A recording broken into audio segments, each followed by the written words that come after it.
LEC post-game lobby. I'm sjokz and I am joined by Sheepy and by Jankos. And I just wanted to say, Jankos, that no worries whatsoever.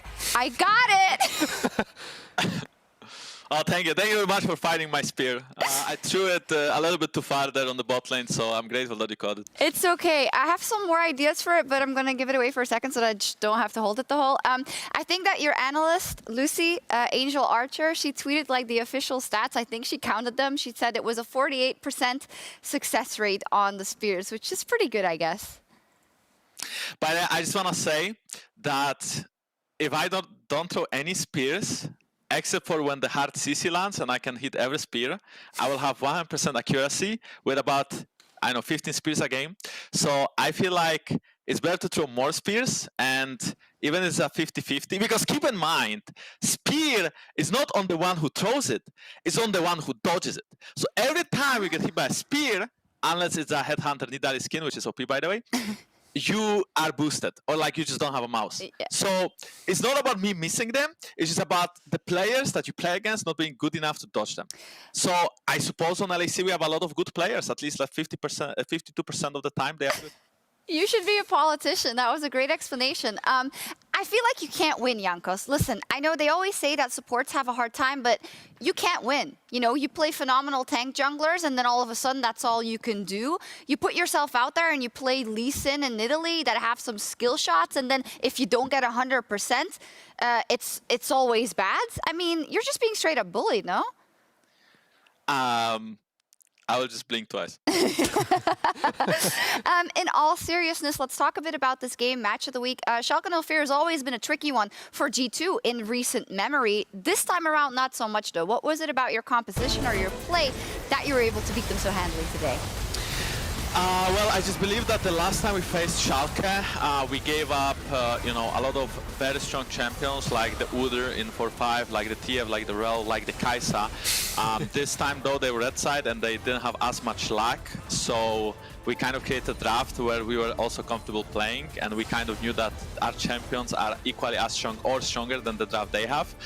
So I actually don't know what their win condition is in this game. I feel like they got slightly outdrafted. I feel like they really have to count on like a really good team fights, but we do have Senna with infinite scaling. And then I do think Gilius was playing quite well, catching me in this team fights, right? Like every scanner flash ult was on me, and I was actually quite triggered at some point. I started out-shouting that like it felt so personal that he ult me only. But he did not have any other targets, so I can see why. But yeah, it was a fun game, definitely. I think that we also played a better game. Except for the draft being better, I also think we played a better game than we used to play against Schalke last time. And I'm looking forward to next week for a revenge and rematch against Fnatic. Do you think you guys are now fixed with all the draft issues? Because I think in Fnatic, like, you guys also didn't pick the best champions. I felt like at that time you didn't quite figure out the meta. Would you like agree to that? Well, I feel like we still have a long way, and next week is our next patch, 11.4, so it's hard to expect what is going to be the best and what is going to be maybe slightly weaker. On top of that, we have Grabs as a coach, so you can never be sure about drafts.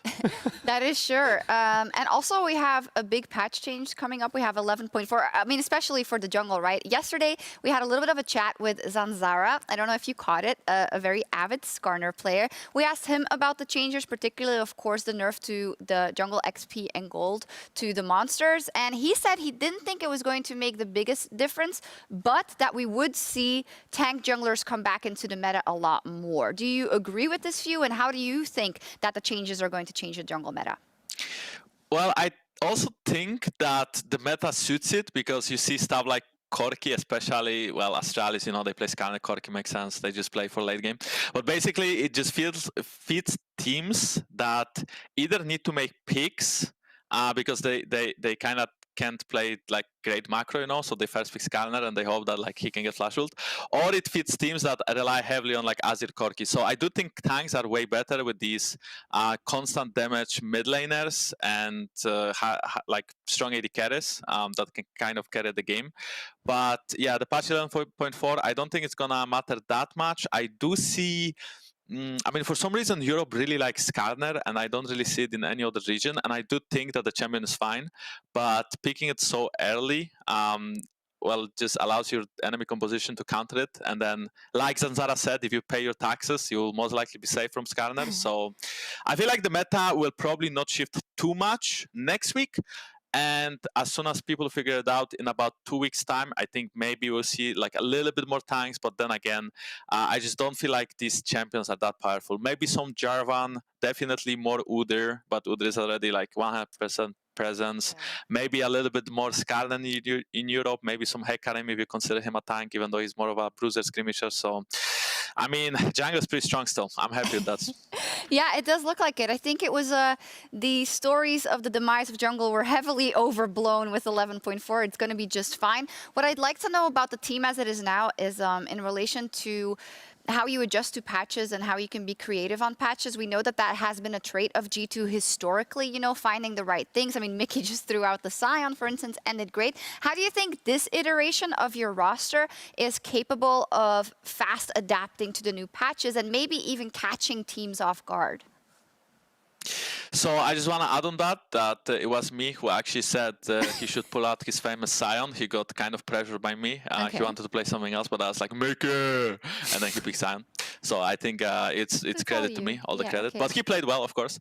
And then as for our team, feeding the meta or maybe finding a new picks or maybe doing something like crazy that we used to in 2019, I feel like we don't play as much meta as people do in Europe right now, right? We don't really play stuff like Azir. We don't play that much of Kai'Sa Samira team compositions.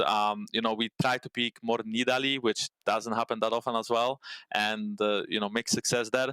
But I feel like we are aware of what people play in Europe, and we have decent answers for that. And we always play like what we believe is the strongest, right? And then if someone beats us, be it in playoffs or in the league regular season, we always say that it's draft and not our players, because of course we have the best players, Right. and it can never be the players. It has to always be the coach and the draft. So, but then we can maybe adapt our draft, and then that way we also change the style of how we are playing, and that way we can be better. So, yeah, I mean, if the meta changes to being tank focused, I feel like my Jarvan was really washed up last week. I mean, yesterday actually. So I hope that you know, I can actually become good again on tanks. And if the meta doesn't change and we still have to play carries and we, you know, have this Lucian Echo mid lane and we keep playing Senna, Jhin, whatever, I feel like we'll still be a strong team.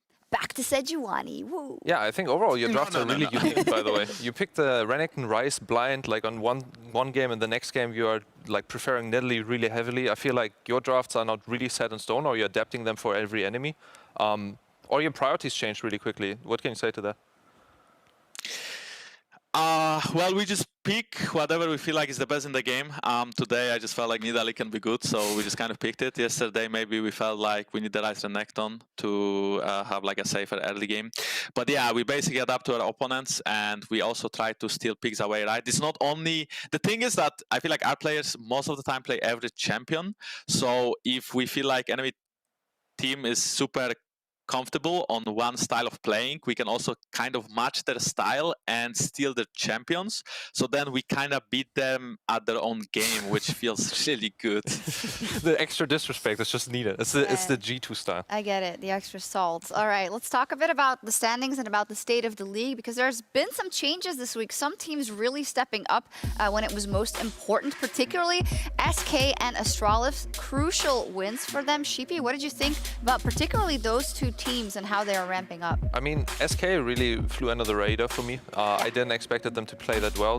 Treats obviously pop-off performance on the Jarvan. I mean, I'm really excited about the bot lane right now. I didn't expect that at all.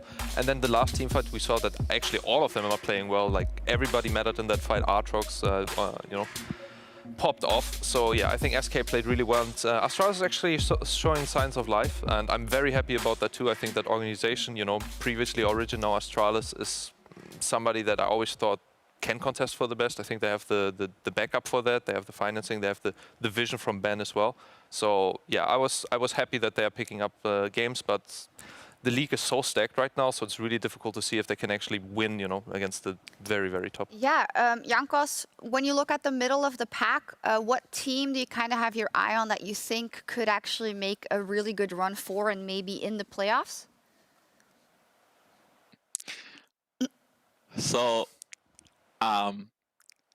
for playoffs, middle pack, I don't even know SK players well. I don't even know who plays there. Like, I mean, I don't want to sound too arrogant, which sounds super You don't have arrogant, to right? put But, like, yourself. Just name a team. Why did you do that to yourself, Jankos? Okay. So I think SK Gaming, because like last team fight, they're playing so well, and like they can bounce back. Yeah, I mean, And Jankos. also as Chalice, because they have Promiscue, and he's playing very well. And he learned Yeah. from the best at Worlds, right? And, yeah, SK especially, you know, the marksman. What's his name again, Jankos? For SK? Jizu. Yeah, Jesu. Yeah, okay. Just Jizu, that- No. And Trees on the bot lane, of course. The You Jarvan do and the know. Kalista, very impressive gameplay. You do. I mean, you don't need to know their names to beat them, right? That's the way that works. The ego is just out of control. I mean, it's not the ego, it's just that when you prepare for a team weekly, you focus on that team, right? So this week I had to focus on Schalke and the other team. And next Astralis. week we have to focus on Fnatic and whoever we play except for Fnatic, right? Yeah. So we kind of take it week by week and game by game, right? So today I'm in the mood for Schalke. Yesterday I was in the mood for Astralis. Next week on you know, whatever day we play, whatever team, I will just be thinking about that team. So we take it, you know, we care mostly about ourselves, and we kind of wanna improve ourselves, right? Because I think Rogue is also a very strong team. Yeah. And it feels like even Fnatic did beat us, right, and Schalke. So we just kind of want to make sure that in playoffs we are a strong team. So we focus on ourselves. Yeah, good recovery. I was throwing you under the bus a little bit there. It's totally understandable. You need to focus on the teams that you're actually playing. It's very logical, Jankos. Let's take a look at the Kia Player of the Game leaderboard. In fact, Armut is in first. Man, he has the Turkish fan base. He has the Spanish Mad Lions fan base, the general fan base. They're all voting for him, but he's also absolutely killing it. And Reckless and Hansama are there also, I mean, shared first place. And the ties will be broken by the percentage of votes if it comes to that. No Jankos, though. But speaking of Reckless, Jankos, how's it going with Martin number, I guess, is he 4? What number is he? Who knows? I mean, speaking of the leaderboard, I don't see a single jungler being there. True. Is it that jungle is actually a weak role and Riot made a mistake by nerfing the role in 11.4 and junglers will be even weaker next patch? That is crazy. We do see 2 marksmen and we also see a support, mid laner and a top laner. So every other role is represented, Yeah. but jungle is not. No. Wow. I mean, I guess it was Riot's decision to nerf jungle. And about Reckless and Martin 1, yeah, I mean, he's doing very well, I think. Yeah, he is.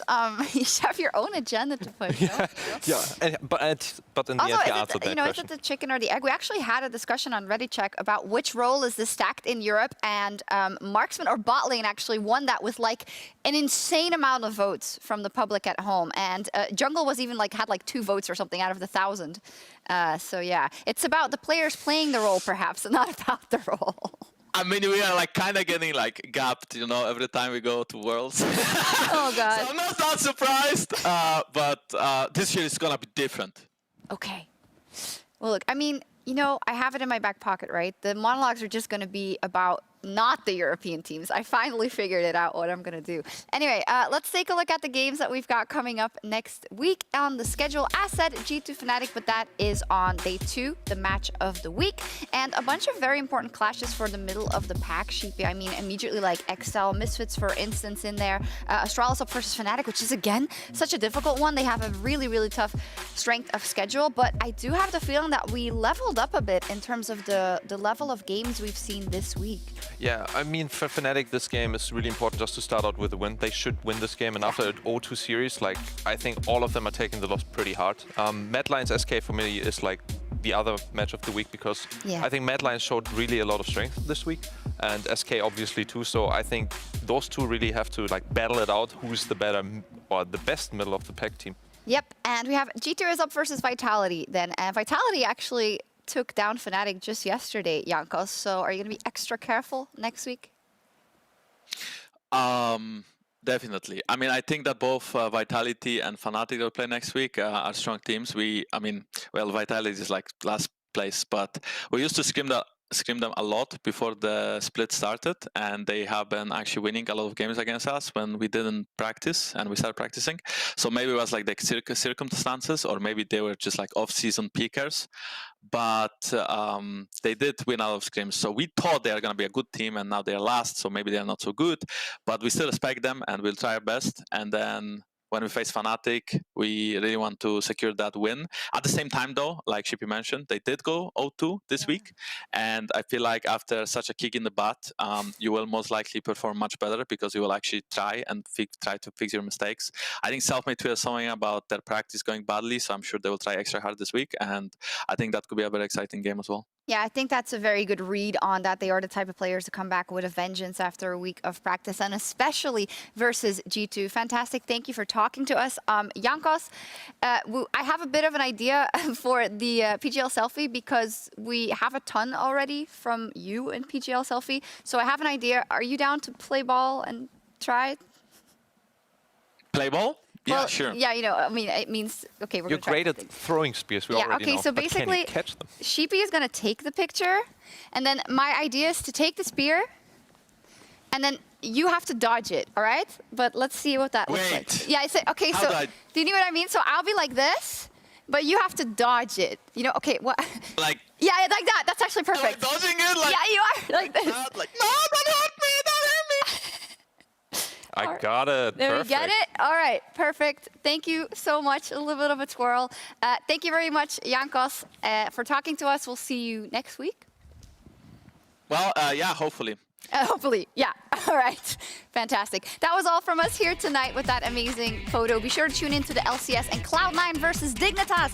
We'll be back on next week, Friday, for more League of Legends. See you then. Thank you to production for always letting me do all the silly things that pop into my head, and see you next week. Bye-bye. Bye-bye.